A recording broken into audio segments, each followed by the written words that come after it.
Hey, how's everyone doing? Week 2 of the NFL season for the Redskins, and they played the Cowboys.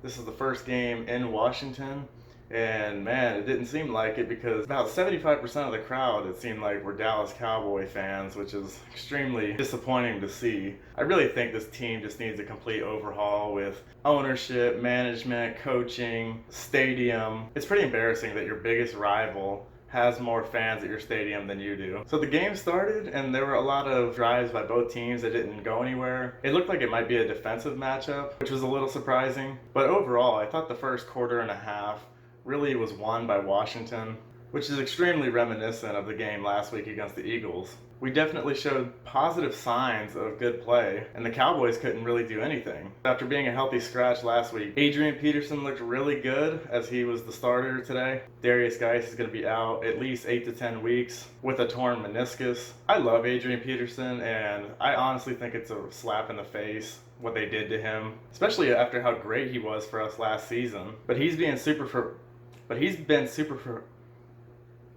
fuck it. So he ended up being the first scorer of the game. He got a 1-yard touchdown run after getting a lot of decent runs and decent pass plays. I was hoping they would utilize him the rest of the game as they were in the beginning of the game. So next thing you know, the Cowboys started to get rolling. They started attacking Josh Norman like crazy. I'm really tired of the announcers saying Josh Norman is this great corner that is the best on our team. He's not nearly the best corner on our team. He hasn't been the same ever since he joined the Redskins, and I don't think enough people are realizing it. When he was on the Panthers, he was one of the best corners in the league, but he got destroyed all day. Quentin Dunbar is another guy that's out with injury, which is really huge for our defense. Next was a 51-yard touchdown by Devin Smith, and you're probably thinking to yourself, who the fuck is Devin Smith? And honestly, I'm right there with you. Who the fuck is Devin Smith? And then to end the half, Jason Witten got a 2-yard touchdown. So in the third quarter, the Cowboys made the lead 21-7 after Amari Cooper got a 10-yard touchdown. The defense just looks terrible.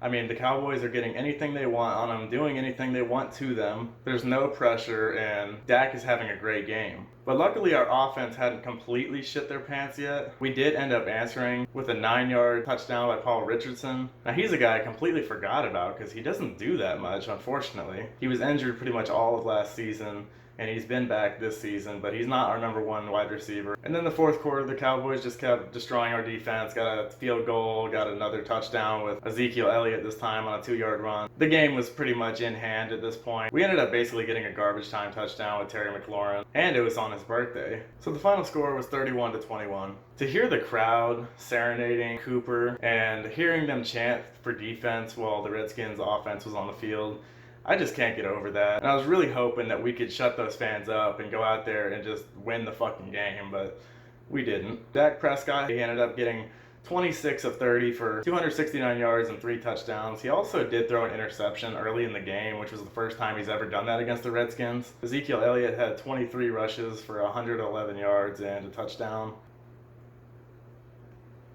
Oh my god, for fuck's sake. Case Keenum was 26 of 37, 221 yards and 2 touchdowns, which is a good day. Once we got that touchdown with Adrian Peterson, we pretty much didn't even use him the rest of the day. The Redskins had so many penalties that really killed them. They had a ton of penalties last week too. And I just think this team has zero discipline. I feel like nobody really respects Jay Gruden. I really wonder if Jay Gruden's going to even make it through the entire season. He should have been gone a long time ago. It just makes no sense why you would continue to do the same thing year after year and think it's going to come out with a different result. So the Cowboys really look like they're the best team in the division right now. They move on to 2-0. Redskins are 0-2. So yeah, that's all I got for you guys today. Thank you guys so much for watching. Please comment, like, and subscribe, and I'll see you on the next one.